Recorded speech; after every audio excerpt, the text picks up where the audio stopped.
Hello, everyone. This week, I'm going to talk about a really astoundingly interesting meeting I had with Microsoft. And I'm going to share a little bit about what they're doing as customer zero, as they call it, for the HR technology and the new employee experience strategy within Microsoft. Now, most of you know Microsoft is a large, global, sprawling company with many, many business units. It is the number one market cap company in the world, or very close to that, and very exceptionally well managed as an organization, which is a witness by the number of products and features and things they do. They are very, very successful and very, very agile as an organization. And the HR function, they are led by Kathleen Hogan, is very good at looking at things that can be done better and iterating. It's very experimental, it's very innovative, it's very creative. They visit a lot of companies. They are not afraid to try new things. They have a growth mindset of their own. And so in some ways, they're a good role model for that, that even though there are many tech companies that don't do a very good job of HR, by the way, I think Microsoft's pretty good at it. And you can tell that from not just talking to the HR leaders, but also looking at the way the company behaves, meeting the people, looking how quickly products come to market, looking at the types of people that go to work there. I mean, I know a lot of people that have come from smaller companies and have moved to Microsoft for an exciting career at a larger company, which is usually the other way around. So they're doing a lot of things well. They've done a lot of looking at leadership and the need to move people around. They're very agile. They're very dynamic. According to the execs that I met this week, there are 660,000 projects going on at Microsoft, which sounds ridiculous. But when you think about a big company, that's the way things get done. Things don't get done in rigid hierarchical teams. They get done in cross-functional projects. So they're basically saying to themselves, how do we take advantage of the trends in HR to build a skills-based employee experience, an agile developmental model, leverage teams and the Copilot and their infrastructure to do this, and also prototype and exemplify what we're trying to sell to customers, which includes Microsoft Viva, the Copilot, Viva Learning, and all sorts of other things like that. So I met with Purna Ajmera, who has an interesting title, the General Manager of HR Digital Strategy and Innovation at Microsoft. Most of you would probably like to have a title like that, and most of you don't have even job titles like that in your companies. But basically her job, she works in the digital strategy group in Microsoft HR, is to put together a prototype and a long-term strategy for this new employee experience. So what are they doing? So as you know, or you may not know this, Microsoft introduced a feature in Viva called Skills. And what they do is when you use Microsoft tools, and we're a Microsoft shop, and so I know a lot of you are, all of the Microsoft 365 products have little icons of humans. When you mouse over your email, when you mouse over your calendar and other parts of the system, it brings up information about that person. Well, under the covers of that is something called the Microsoft Graph. The Microsoft Graph is the metadata system of information about the people and information about the documents and the meetings and the other things that are in your Microsoft system, which is a lot. I mean, there's probably things in there I don't even know about. And there is a profile of each individual in the Microsoft Graph. They are extending that profile to have skills and other things. That means the Microsoft Graph will have information about skills, about every individual in your company, and about you. And it will have other information about your job, your role, your level, and things that would normally be in an HRMS. Now, Microsoft's not trying to build an HRMS, but they want to use the information that's buried in your HR system for better information and better decisions at work. So, for example, if you're going into a meeting with your boss, or you're going to a meeting with a bunch of peers, and the system knows your skills versus their skills, and maybe know some other things about your career and your trajectory and maybe how long it's been since you promoted, et cetera, why wouldn't the AI in the Microsoft 365 system give you some tips on how to have that meeting and to prepare for it? That's the kind of thing they're working on. Now, Microsoft Viva has a feature that does that for well-being, and I get an email once a week from Microsoft Viva giving me coaching on how many meetings I had this week. I'm probably in the red, but whatever, at least it's there, and I know a lot of people get value out of that. So they're going to be extending the Microsoft user interface using Viva. You have to use the Viva functionality to get it, to bring skills into your daily life. The reason this is so big for all of us that are involved in HR technology is that even though there are dozens and dozens of skills platforms under the cover in virtually every HR technology that's being invented right now, most people don't use it because they have no reason to go and log in. So, it's very nice that maybe your LXP has a skills model, or your talent marketplace has a skills model, or your recruiting tool has a skills model. If you're not logging into that system, you're not using it. Maybe the HR person who's doing some sort of an HR project is, but how do we use it as individuals? How do I get information on what I need to know that I'm not aware of, that I need to know more of? Where do I go? By the way, I don't have time. I'm too busy working. So I would like the system to tell me when I need the information, or maybe when I have a few minutes free, some things that I could do to make my job better, to make my productivity higher, to make my career better, to make me a better manager, to make me a better leader, etc. So what Perna and the team are doing is they're using Viva Skills, which is a product. I think it's out there, or it's coming out there. It's been announced, and they're building a skills infrastructure under it. They happen to be using Eightfold to do that. We're a big fan of Eightfold. You will be probably hearing more about this from Eightfold. But essentially what the Eightfold engine does is it collects the skills information from all of the information in the Microsoft environment, in the company, and information from the labor market, and gets better and better and better skills information for recruiting, for job matching, for internal mobility, for coaching, for development, etc. So for example, if you have 5,000 courses in your course library in your LMS, most companies have more than that, and then you've got a bunch of third-party content, wouldn't it be nice if the front-end system you're using advises you and coaches you on what courses you might want to consider? And, the LXP was supposed to do that, but LXPs have sort of fallen out of favor because people are too busy to go log into the LXP, just like they're too busy to go log into the LXP, the LMS. So those are some of the use cases that they're working on. Now, under the covers of that, Microsoft is starting to grapple with the issues we all have, which is, what is the taxonomy? There are multiple taxonomies in Microsoft. There's one in LinkedIn, and there's the one that Microsoft is building. They're going to harmonize those together. And one of the jobs that Perna has is figuring out how to make that taxonomy work for the Microsoft company, which means that information that they figure out and that architecture will eventually make its way into products that you buy. I was telling her yesterday that in my experience, the word skill is somewhat of a misleading word, and she knows this, because if the skill says Java or C++ or Python or whatever it may be as a technology or a tool, we don't really know how the person, what the person knows how to do with the tool. We just know that they know something about the tool or the language. So there's this concept of what we call a capability. It's also called a workload by drop that Microsoft's experimenting with and investigating.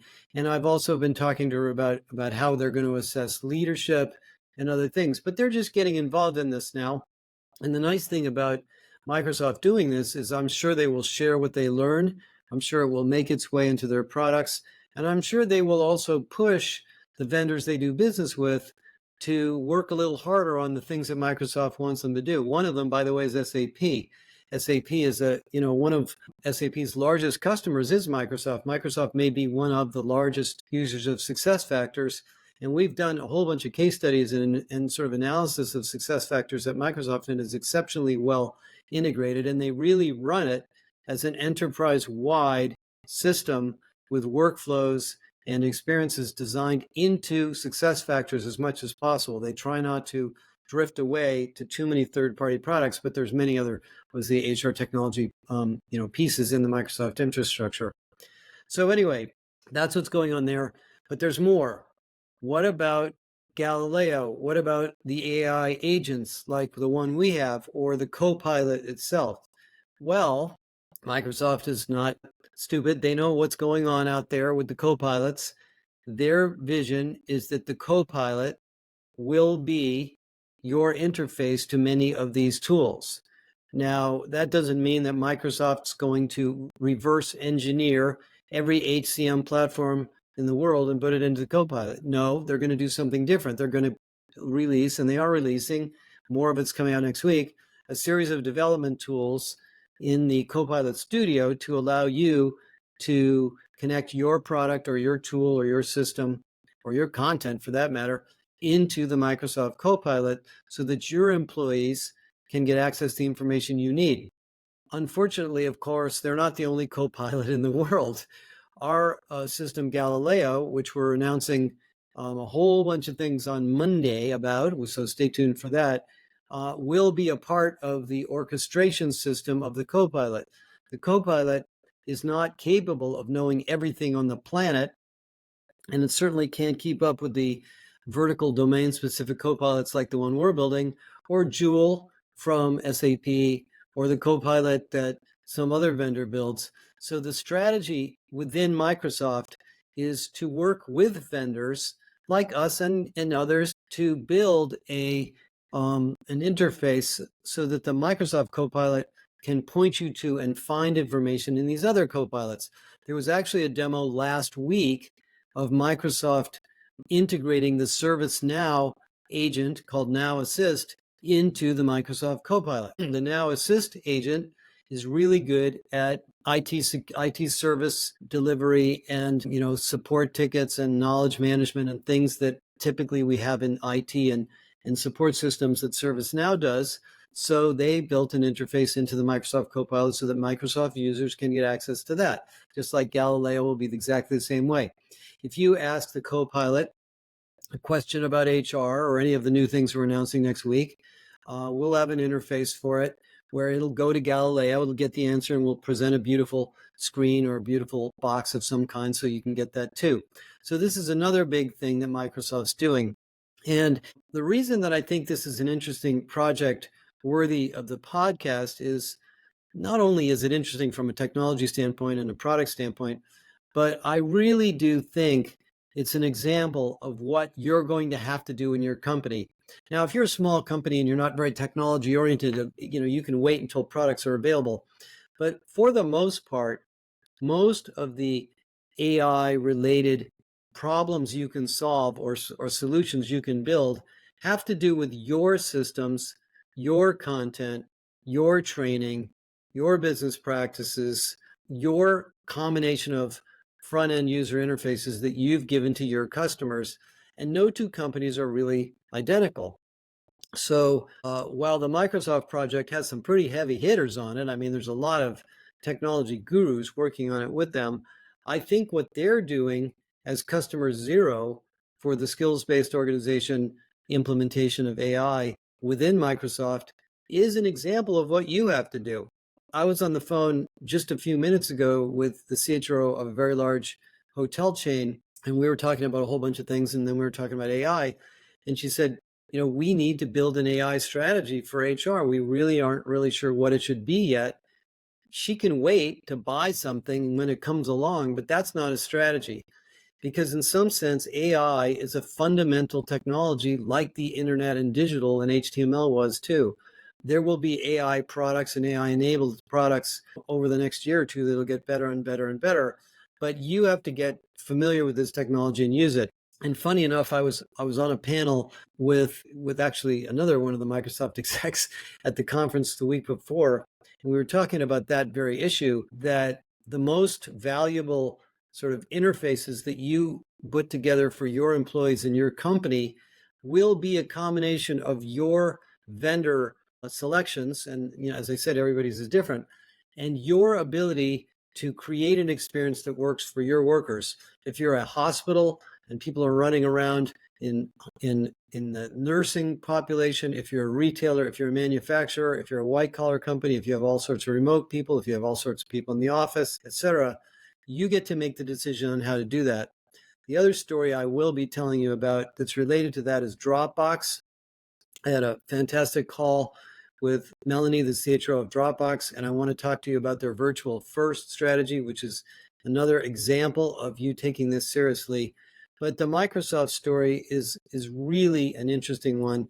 They have offered to share this information with you guys, and I'm sure they'll be promoting it a lot as it comes along. But this, to me, is an indication of how significant AI technologies will be in the redesign of what we do inside of HR.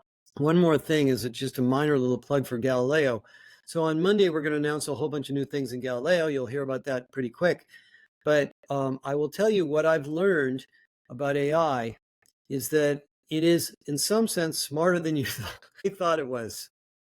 Our AI, because it's very vertical, it's very deep. We have a lot of content in this one domain of HR and management. We don't have a bunch of stuff on software engineering and CRM or anything like that. We added a bunch of new data to it over the last couple of months, and we expected that we were going to have to do a significant amount of reformatting the data to get it to behave properly in the system. And you'll know what this data is next week when you hear about it. We didn't have to. The system, once we tagged and labeled the data correctly, the system figured out what the data was, correlated it to the other information we had in the system, and all of a sudden got smarter.